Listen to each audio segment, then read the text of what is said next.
5 lights, any moment now, we're off! Up through the gears, first gear, second gear, third gear, accelerating hard, brake hard, take a narrow line, take a wide line, just get yourself through that source without any damage and we're away. Sato's got the inside line, but Massa is significantly ahead, and Michael Schumacher is already up into 4th place, just streaming on through the field.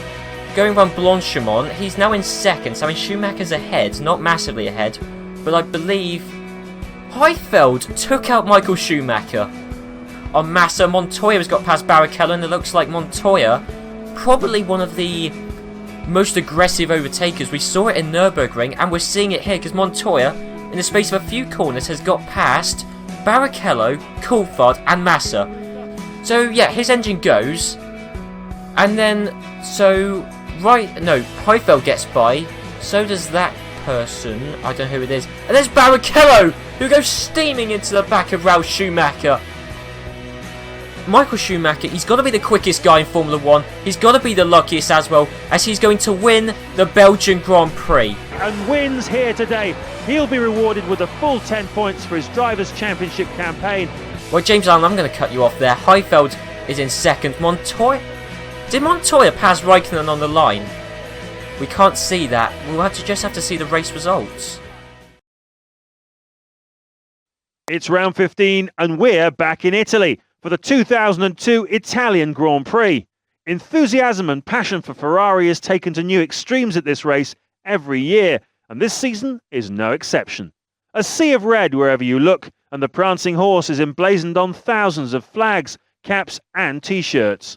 This crowd doesn't care who's on the front row of the grid as long as it's a Ferrari. Just like Hockenheim, Monza is a real power circuit, and it's usually the teams with the best power plants who fight for pole position. Right then guys, it's PSL here, and I'm here for the 15th episode in my Formula 1 2002 Reverse Grid Race series, and after a Belgian Grand Prix which was brilliant, to sum it up in a word, we're here for the Italian Grand Prix, another brilliant classic venue. First thing to note is that Alex Young is on pole position. Now this is Alex Young. Now in the previous couple of episodes it was Anthony Davidson. In this one it's actually Alex Young. He has come back from his qualifying training, but it didn't really make much difference. He was still over a second slower than his teammate in qualifying, so Alex Young, well, we did meet the 107% rule, so I guess in that sense Alex Young did alright, but not really as good as Anthony Davidson was during his brief stint. And then it's Sato. Button in 4th. So in qualifying that's 17th in real life. Button, I have no idea why it's such a bad qualifying, but he could get a really decent result here. I mean, I don't even know when the last time we saw Button get a good result was. I know he scored points in the first race in this series, and he hasn't really done a great deal since. Both Saubers aren't too far behind, kind of the stars of the show in Belgium, really. I mean, it's only because they were the slower cars who were up there for the whole time. I mean, Heifeld, for a bit of luck, got 2nd place. And then below that's just your usual stuff, really. Both Jaguars actually qualified really well in real life. Eddie Irvine especially. I mean, in this race in real life, Eddie Irvine actually finished on the podium. So, unfortunately for Jaguar, I mean, Jaguar, they're actually quite quick in this game, but I don't see them having a decent result in this race just because they're right with the McLarens, Ferraris and Williams.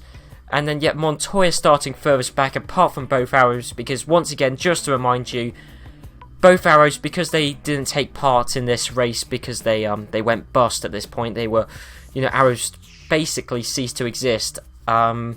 Yeah, they're at the back because they never took part in this race. So yeah, to all intents and purposes, Montoya is in last place because arrows, even in this game, arrows can't do anything from 21st and 22nd. They could hardly do anything when they were in like 5th. So there you go. But anyway, moving back up to the front with the newly trained Alex Young. Will his skills from qualifying training transfer into a good race? Probably not, but let's see how it goes. You're joining us for round 15 of the 2002 FIA Formula 1 World Championship here at Monza for the Italian Grand Prix.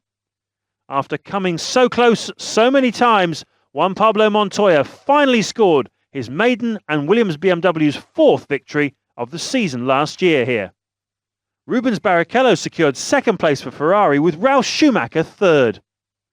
Michael Schumacher completed the race in fourth, and Pedro de la Rosa added another 2 points to his and Jaguar Cosworth's total by finishing fifth. The last point went to Jacques Villeneuve and BAR Honda in sixth.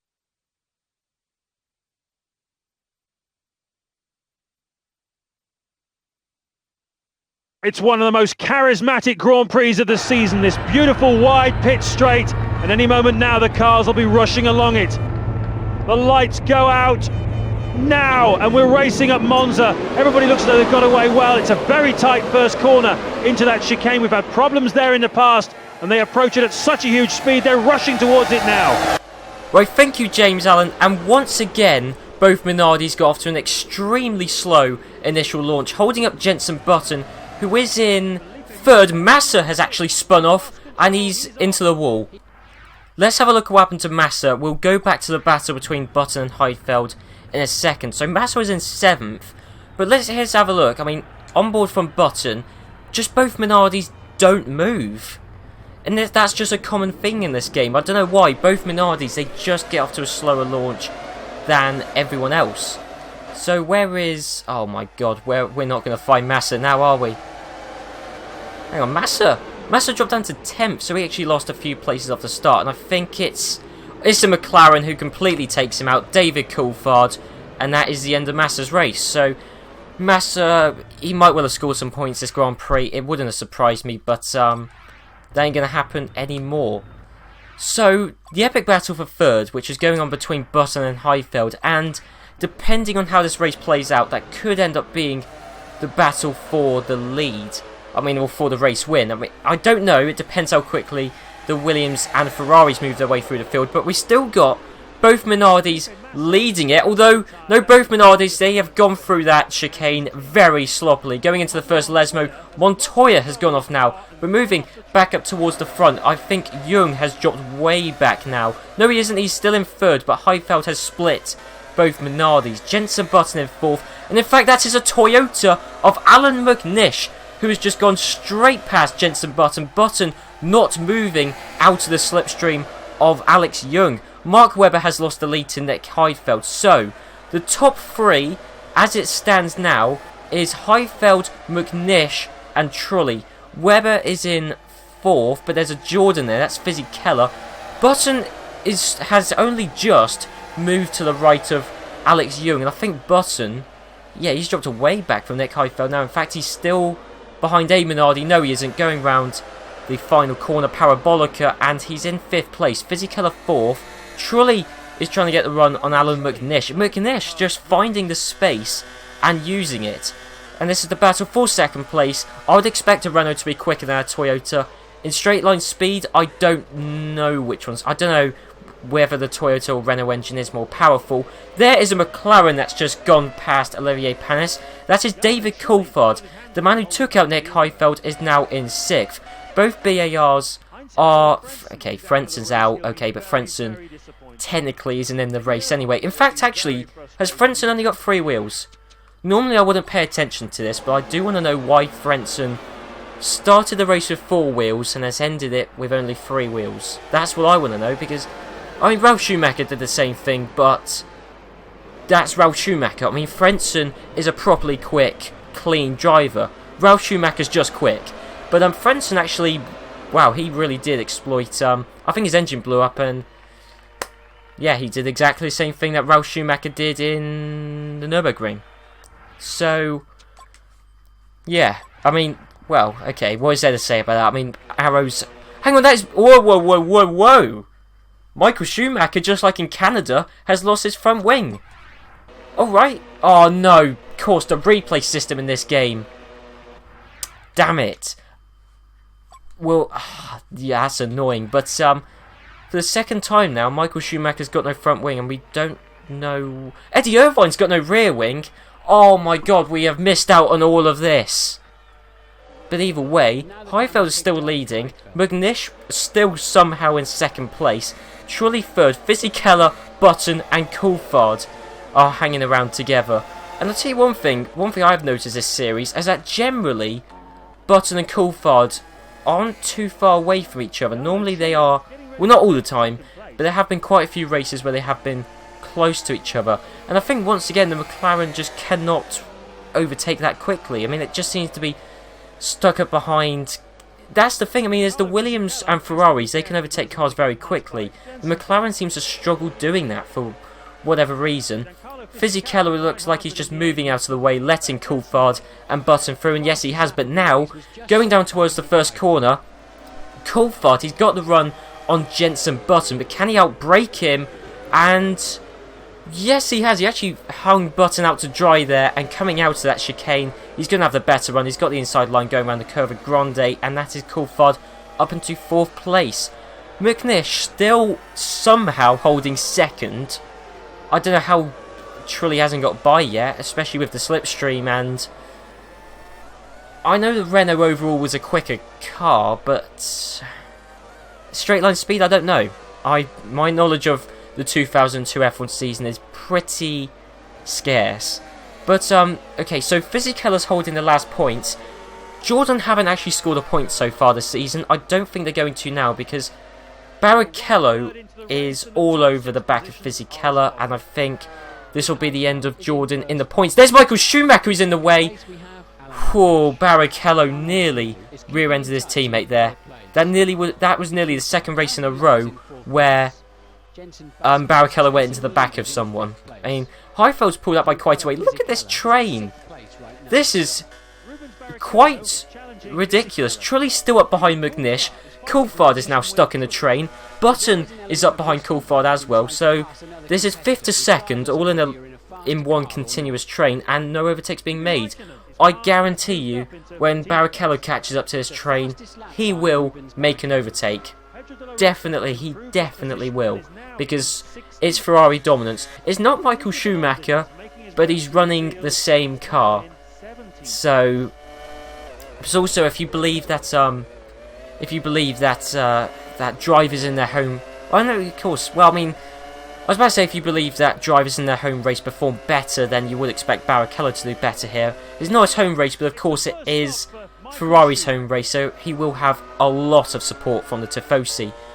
And then actually, I mean, Ralf Schumacher's in 8th. He'll undoubtedly break down at some point, knowing him in this series so far. But this is okay. Fisichella, he wasn't in the points position, but I'll tell you what, he wasn't too far away from scoring a point. I know Ralf Schumacher was about to overtake him, but that aside, he was in 7th place. Heifeld a good few seconds ahead of McNish. Trulli's still behind McNish. Coulthard is still behind Trulli. Button is still behind Coulthard, but now is Rubens Barrichello. Didn't I say the second Barrichello caught up to his train, he would make some overtakes? And in fact, Button, he's been forced to the right-hand side. He might well have to make some overtakes, although Coulthard, he's covered that line, and in fact, Coulthard, he's got past Jarno Trulli. Yes, he has. We've still got Button and Coulthard going side by side. McNish has actually lost lost 2nd place to his fellow Scot. Trulli has got by as well, and oh dear. Once McNish moves out of the way, the floodgates, I mean, literally the floodgates opened. The floodgates being Alan McNish. Button has now got by as well. And amazingly, the person who instigated everyone moving around didn't get by, and that is Rubens Barrichello. Ralf Schumacher's in 7th, so really, Montoya might catch up to this, but I think 6 of these 7 cars here, 6 of these 7 are going to score points. I don't know which one won't, but I would put money on Alan McNish not scoring a point here. And yeah, he's just coming under threat from Barrichello and Ralf Schumacher, and as easy as you like, going into Parabolica, although no, Ralf Schumacher he was just about able to find some room down the inside of McNish, and there you go. So, from 6th upwards, it's Ralf Schumacher, Barrichello, Button, Trulli, and in fact, Button, he might get past his teammate. Bearing in mind, this is Jarno Trulli's home race. No, he won't make the move yet. We've still got only one lap left to go. Coulthard's looking very good in 2nd place right now. Heifeld leading it. There's no way Coulthard will catch up in a lap. And I don't think the positions are going to change. Not the points positions, not from here on in. We've got Not... No, we've only got the two Lesmos, the Ascari Chicane and Parabolica, and the couple of straights in between. That's all we got left. Barrichello might get past one or two of the Renaults, but aside from that, I don't see any change happening. So, Barrichello, he's going to try and get past Jenson Button once again. Second time around, will he do it? Going into the Ascari Chicane, and bearing in mind, Barrichello... let me put it this way, Michael Schumacher will win the Drivers' Championship here today unless Barrichello wins the race. But he just isn't, he's in 5th.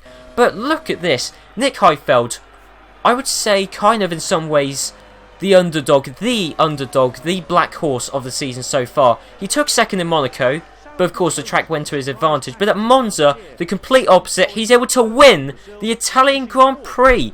Well done to Nick Heidfeld there. David Coulthard will take 2nd. Trulli, I think, is held 3rd. Barrichello's in 4th, I believe. Ralf Schumacher 5th, and I think Button moved down to 6th at the end.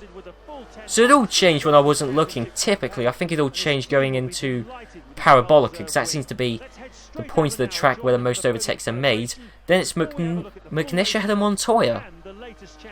Okay, then it's Raikkonen, Panis, Villeneuve, both VARs again achieving basically nothing this race. Then it's Sato. I'll tell you what, Sato has been on a good streak of finishing races recently. Then Della Rosa, Bernaldi, who isn't really there, Bernaldi, Mark Webber, and Alex Young. Oh, we're waiting. Do you know what? I know on the replay we saw, I think it was when Frentzen was retiring, there was like a cluster going into the first corner, which I know Michael Schumacher was involved in. I guess you might be able to see on the corner of the shot, but it certainly happened around then. I think is when Michael Schumacher rear-ended Irvine. You might well be able to see it if you paused the video and, you know, went through it frame by frame. But Michael Schumacher, just a dreadful race. But in Italy, he is the Formula 1 2002 World Drivers' Champion. So once again, this game never fails to amaze me. I mean, on the surface, there wasn't really anything that amazing. Barrichello was still up there, Ralf Schumacher was, the McLarens were, the Renaults were, which isn't that uncommon to happen. But I said in Hungary that Monaco was a strange race, because Monaco, the track where it's most difficult to overtake, was one of the races where the top teams moved towards the front really quickly. Now, here, and I joked saying, oh, in Monza, it might well be the case that the top teams struggled to move their way through the field. And that actually was the case. I mean, apart from that Parabolica and going into the first couple of corners, there weren't really that many overtakes made. That doesn't take away from the fact, though, that Nick Heidfeld had a stunner of a race and thoroughly deserves to win the Italian Grand Prix.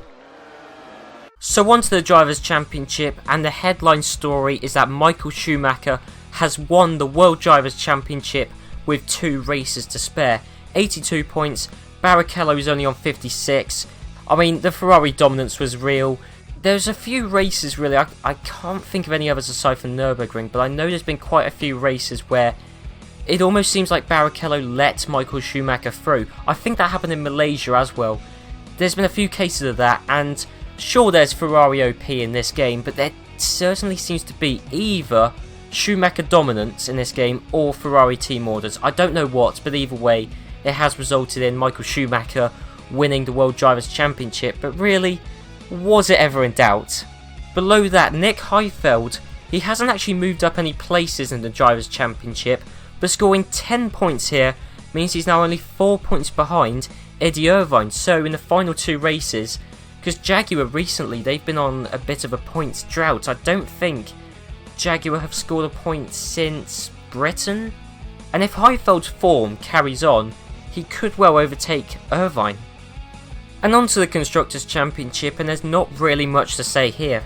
Ferrari won the Constructors' Championship at the previous race. Williams only scored 1 point, but Jaguar didn't score any, so in the battle for second, I think Williams have got that. Unless Jaguar qualified really poorly in either of the remaining 2 races, I don't think Jaguar are going to beat Williams. Now the interesting one is the battle for 4th. McLaren recently moved into 4th, but Sauber obviously scored 10 points. I mean, McLaren, they scored 6 this race, but McLaren went into this race on 31 points. Sauber are now on 31 points, so Sauber really have closed up to McLaren in the previous couple of races. So anyway guys, I hope you enjoyed this episode. Be sure to leave a like, comment, and next time is the American Grand Prix. So yeah guys, I'll see you then.